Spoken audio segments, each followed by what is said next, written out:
সমস্ত প্রশংসা সেই মহান রব্বুল আলামিনের জন্য যে আল্লাহ রব্বুল আলামিন আমাদেরকে আজ ঈদুল আজহার সালাত আদায়ের তৌফিক দিয়েছেন।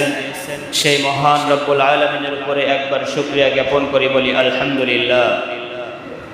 আমরা শুরুতেই তাকবীর পাঠ করি, আল্লাহু আকবার, আল্লাহু আকবার, লা ইলাহা ইল্লাল্লাহ, আল্লাহু আকবার, আল্লাহু আকবার, ওয়ালিল্লাহিল হামদ।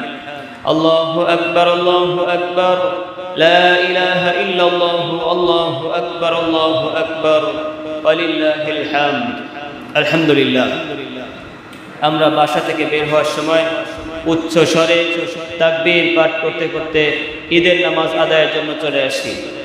উচ্চ স্বরে তাকবীর পাঠ করতে করতে বাসা থেকে চলে আসি। আজহা শব্দের অর্থ হচ্ছে ত্যাগ করা, আর কোরবানি শব্দের অর্থ হচ্ছে নৈকট্য লাভের জন্য ত্যাগ, আল্লাহর নৈকট্য লাভের জন্য ত্যাগ। তো আজহা শব্দের অর্থ হচ্ছে শুধু ত্যাগ করা, আর কোরবানি শব্দের অর্থ নৈকট্য লাভের জন্য ত্যাগ করা। আল্লাহর নৈকট্য লাভের জন্য আমরা এই ঈদে ত্যাগের আনন্দে লিপ্ত হয়েছি, বলেন সুবহানাল্লাহি বিহামদিহি। ঈদ শব্দের অর্থ হচ্ছে পুনরাগমন করা। ঈদ কাকে বলে আসুন আমরা জানি।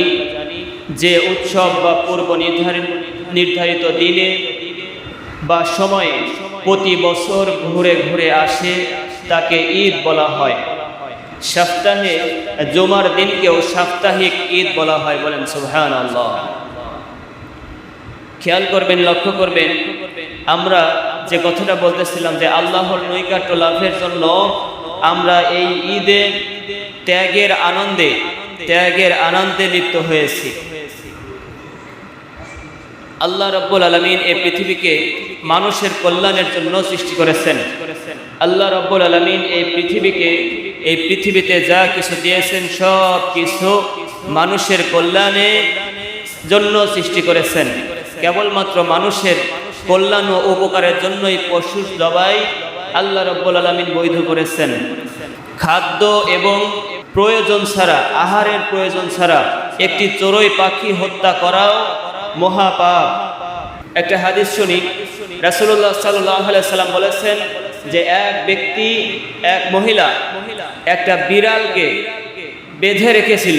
বিড়ালের অত্যাচারে বিড়ালটাকে বেঁধে রেখেছিল। ফলে ওই বিড়ালটা খাদ্য এবং পানি না পাওয়ার কারণে বিড়ালটি মারা যায়। বিশ্বনবী বলেন যে এই জন্য ওই মহিলাকে জাহান্নামের শাস্তি দেওয়া হয়, বলেন আউযুবিল্লাহ। তাহলে বিশ্বনবীর এই হাদিস থেকে আমরা জানতে পারলাম বিনা প্রয়োজনে বিনা আহারের জন্য একটা চড়ুই পাখিও হত্যা করা হারাম। সেখানে আমাদের জন্য পশু পাখি জবাইকৃত খানার জন্য রিজিকের ব্যবস্থা করে দিয়েছেন কে? আল্লাহ রাব্বুল আলামিন। তাই এই কোরবানি ইব্রাহিম আলাইহিস সালাতু ওয়াস সালামের অনুসরণে আমরা যে কোরবানি আজকে দিচ্ছি, এই কোরবানি ইব্রাহিম আলাইহিস সালাতু ওয়াস সালামের অনুসরণে। আমরা ইব্রাহিম আলাইহিস সালাতু ওয়াস সালামের কাহিনী সবাই জানি।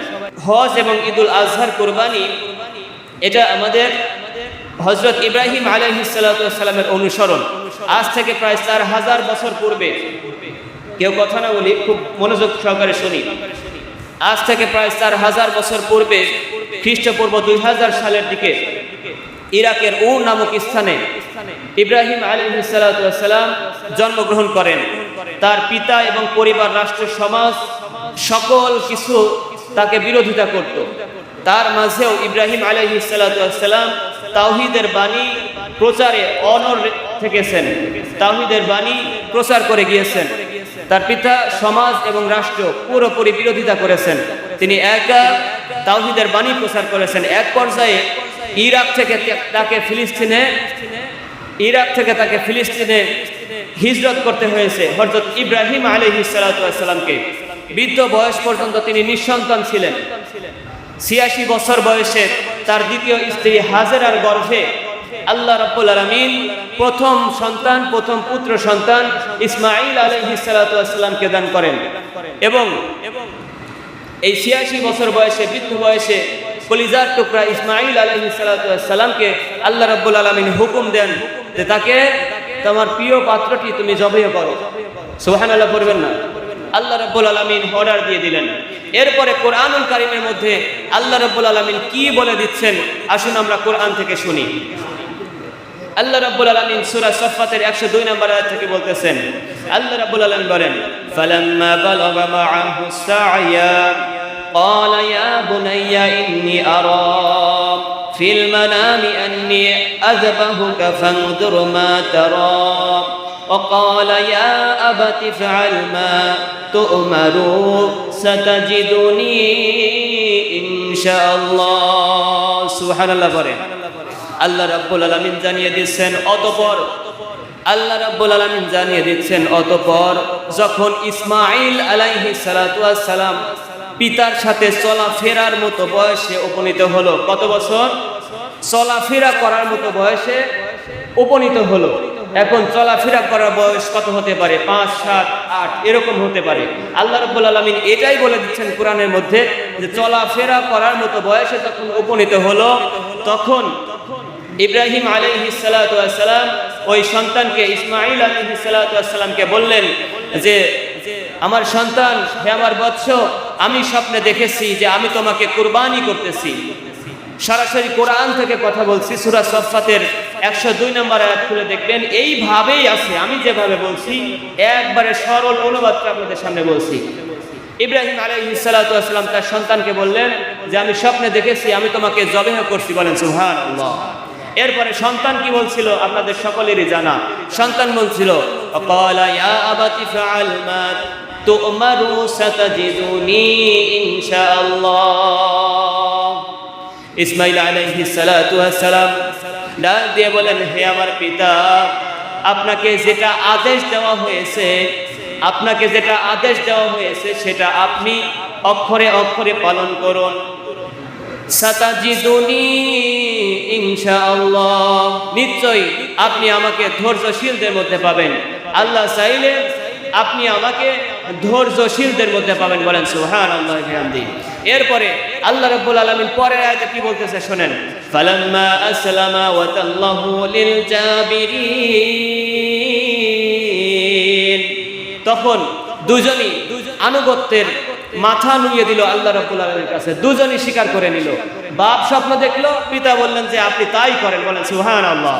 এবং আল্লাহ রাব্বুল আলামিন বলতেছে যে দুজনই তখন আনুগত্য স্বীকার করে নিল। আর ইব্রাহিম আলাইহিস সালাতু ওয়াস সালাম তাকে ইসমাঈল তার পুত্র সন্তানকে উপর করে শুইয়ে দিলেন। সরাসরি কোরআনের থেকে তাফসীর বলতেছি, হুবহু অনুবাদটা আপনাদের সামনে বলতেছি। এভাবেই আছে কোরআনের মধ্যে। আল্লাহ রাব্বুল আলামিন পরের আয়াতে বলতেছেন, যখন ইব্রাহিম তার সন্তানকে জবাইয়ের জন্য উপর করে শুইয়ে দিল, আল্লাহ রাব্বুল আলামিন বলতেছেন, ওয়া নাদাইনাহু আইয়া ইব্রাহিম। আল্লাহ রাব্বুল আলামিন ডাক দিয়ে বলতেছেন, তখন আমি ইব্রাহিম আলাইহিস সালাতু ওয়াস সালামকে ডাক দিলাম, হে ইব্রাহিম, ডাক দিলাম। আল্লাহ রাব্বুল আলামিন বলতেছেন, আমি ডাক দিলাম তাকে, হে ইব্রাহিম।